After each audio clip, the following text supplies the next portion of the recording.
What's going on, y'all? Welcome to another episode of We Need to Talk. This is episode 426, and the title is The Perfect Puzzle Piece. The Perfect Puzzle Piece. So we're going to get into that in a second.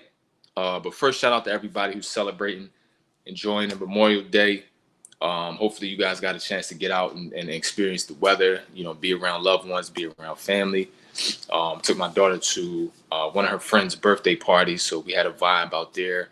Had a lot of fun. So definitely, hopefully you guys, were able to experience some sort of some joy, some connections, and got some rest as well on this 3-day weekend. So the perfect puzzle piece.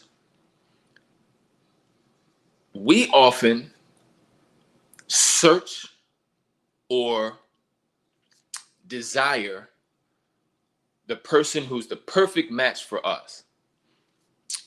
And Latasia, what's up?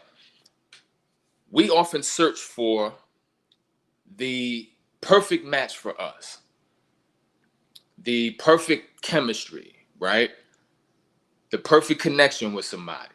And although we know that nobody is perfect, we search for those perfect interconnections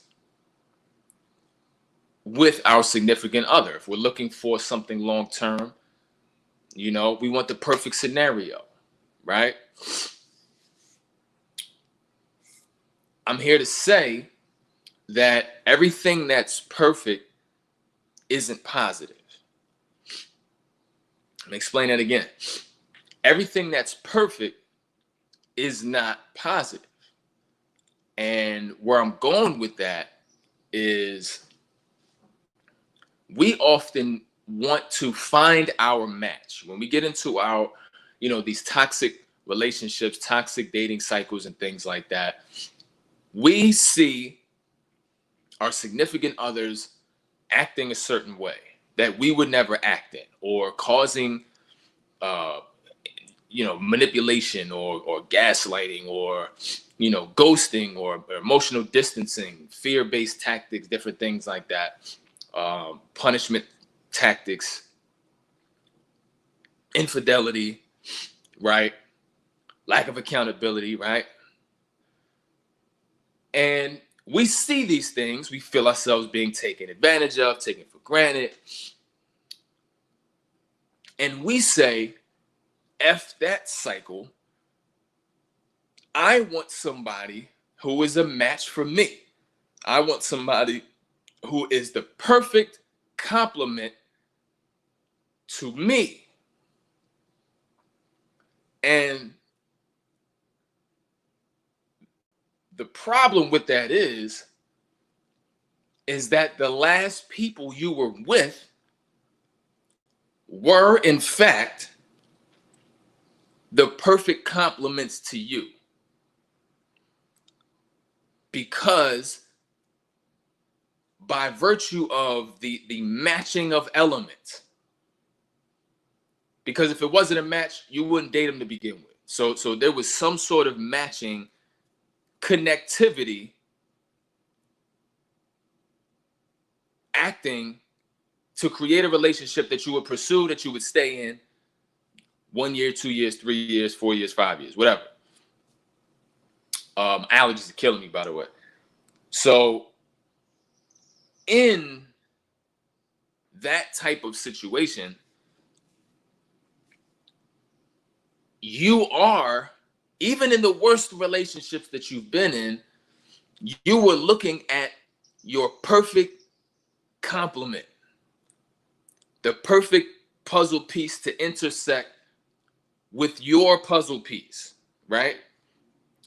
And remember what I said earlier, everything that's perfect isn't positive. So the fact that you matched with them initially means that there's a perfect intersection. What are some perfect intersections? The narcissist and the empath are perfect intersections. When you have the people pleaser and the energy vampire, right? perfect intersections. Why? The rescuer, the Build-A-Bear, whatever. Why? Why do those matches? Why are those matches? Because they're both rooted in fear and imbalance. But the expression of that is different. The empath expresses imbalance by welcoming and enduring pain and the punishment of somebody else. The narcissist expresses their fear and imbalance by manipulating, distancing, threatening, punishing their partner. Now, just because you leave a relationship that you are exhausted from, that you were hurt by, that doesn't mean that there was something wrong with the unseen connection and chemistry of it. It was the perfect match for you at that time. So in order to get better results with that perfect connection, you have to change you. And you have to change the perspectives, the core beliefs. The healing process has to occur. The growth process has to occur. Because if you remain unchanged and you just continue to just keep dating person to person, the core elements that are at play, that are invisible and at play by virtue of perfect chemistry, will connect you time and time again to people who are not what you look for. A lot of times people accept what's familiar, but they say they want different. The written standard is not usually the same thing as what you are actually dating and actually giving a chance to and actually getting into relationships with. The people you're getting in, as an overall, in most cases, the people you're getting into relationships with are not the black and white standard of who you want to be with. So the question becomes, how do you get to who I want to be with, and how do I stop dating the people who are familiar or who are vibrating at the same resonance, who are resonating with my aura, my energy, my perspectives, my belief system, my energy, right?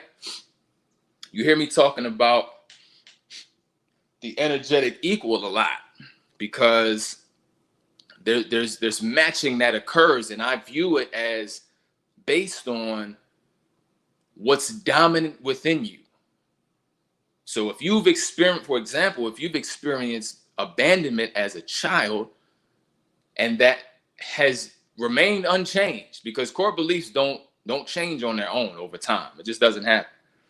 So if that was instilled in you and that hypersensitivity to abandonment reigns dominant and you're always moving along in life subconsciously afraid of being abandoned by somebody, you will try to counteract it. Your actions will be anti-abandonment, but it won't work, right? Because that's where you're most familiar. That's where your comfort zone is. And what you want is separate from that. So you have to, if you want different, you have to become different, because abandonment will be emanating from you to the point where that beacon will attract people with traits who pride themselves on abandonment techniques, tactics, whatever, behaviors, abandoning behaviors.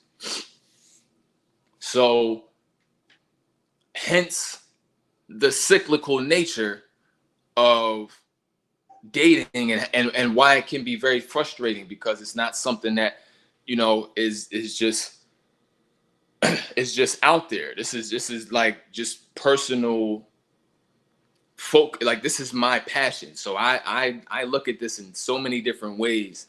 And, you know, I definitely know that it's incredibly frustrating for a lot of you just to be in that sort of process, or kind of stuck in that carousel, so to speak. Which is why I'm always an advocate for the growth process, even if that means, you know, stepping out of the dating process for a certain amount of time, to focus on adjusting your energy, mentality, mental health, emotional space, all of those different things, right? Because it's not an easy thing. You can't just go to like the mental health like Jiffy Lube or something, and just go in the garage and just get tuned up for like a half hour, and then come out with a whole new perspective and be energetically able to connect with the people you actually want to be with. Because at the very core, and like I always say, at the very core of this, fear is operational, and it can be difficult to override, because that's something that is a driving force to push you in directions and to pull you away from other directions. So it'll even if somebody carries the character traits that you're looking for, it'll pull you away from them, because by virtue of emotional reasoning, you'll be feeling like, okay, this is the unknown. I'm scared of what's gonna happen. I'm scared that they're gonna hurt me. They're gonna abandon me. I don't know this person. I haven't been around this type of person before. So that is gonna affect your process as well. What's up, Nancy? What's up? What's up, Tay? What's going on, y'all? So, and then on the other hand, fear drives you towards. Why does fear drive you towards people who are going to do you or treat you in ways that you've already experienced as a young child? The reason is as a potential safeguard to keep you from additional shock, because that initial shock is something that, you know, your mind tries to help you to avoid. The initial shock of, and for this example, abandonment, the initial shock of that. So the mind figures, okay, instead, so that you'll never be shocked by abandonment again, I'm going to push you in the arms of people who will just keep doing it to you. So at least you know what's going to happen. And all that does is continuously reinforce the irrational core belief that you have. And operating from an irrational core belief system is going to be preventative when it comes to you actually finding the person that you really want. It's gonna make that virtually impossible. At least if you do find them and you remain the same person, there's a time clock on that. There's a very, very quick expiration date on the life of those types of relationships. So we have to understand what's perfect is not always positive. And when we are in a space where we're connecting with certain people, and we are not satisfied with the results, or if we are operating from a standpoint of fear and imbalance, it will self-destruct. And the quickest and easiest way that I find out how somebody is operating, whether it's by fear or whether it's by actual companionship or connectivity, etc., is by asking about the relationship itself. How's that going? What are the traits, the commonalities? What are the communication, all that stuff, right? What are the complaints? And then what do you want? 10 times out of 10, what you want don't even match up with what you got. And I said this before, you know, why would you be in a situation with somebody that's completely opposite to what you asking for? Because I know some of y'all, if y'all going to the drive-through, y'all going to a restaurant, they mess up your order there, Y'all not just riding off and enjoying that. You're just not gonna eat what you get. You want what you asked for, right?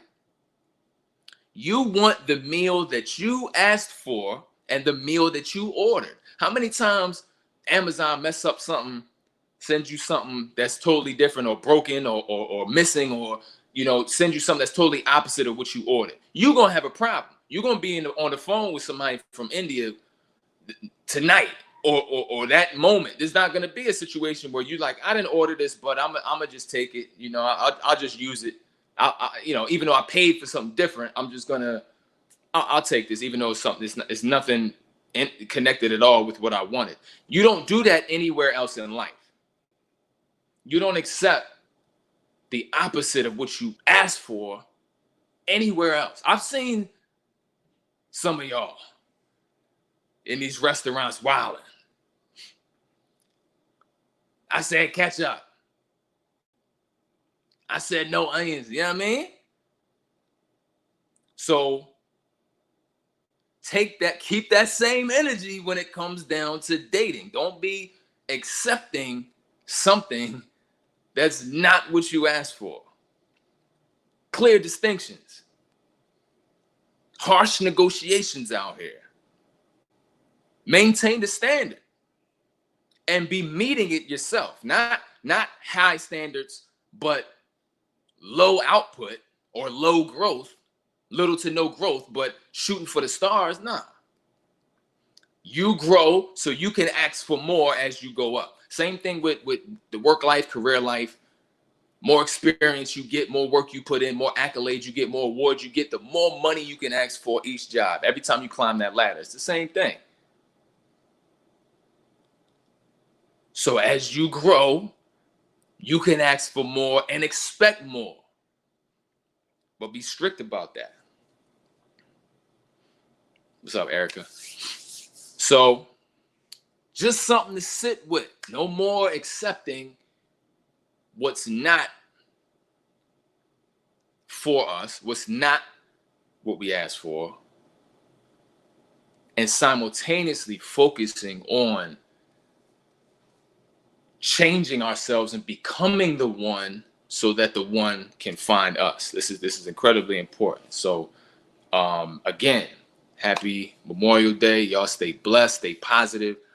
Be sure to subscribe if you haven't already. And click the link in the description if you want to connect with me, for coaching or otherwise. You guys have a great night, great week, as well as we're starting this next week. And keep the progress going. Keep the progress going. We're starting a new month, new dedications, new routines, new workout schedules, new diets. I don't know if y'all, this is the perfect time to start something. We got June 1st. You know me, I always, every month I set something up and then go with it. You know what I'm saying? 30-day challenge of whatever you want to challenge yourself to. 30 days, y'all will be in a good pocket. So keep the progress high, stay positive, stay blessed, and I'll see y'all tomorrow.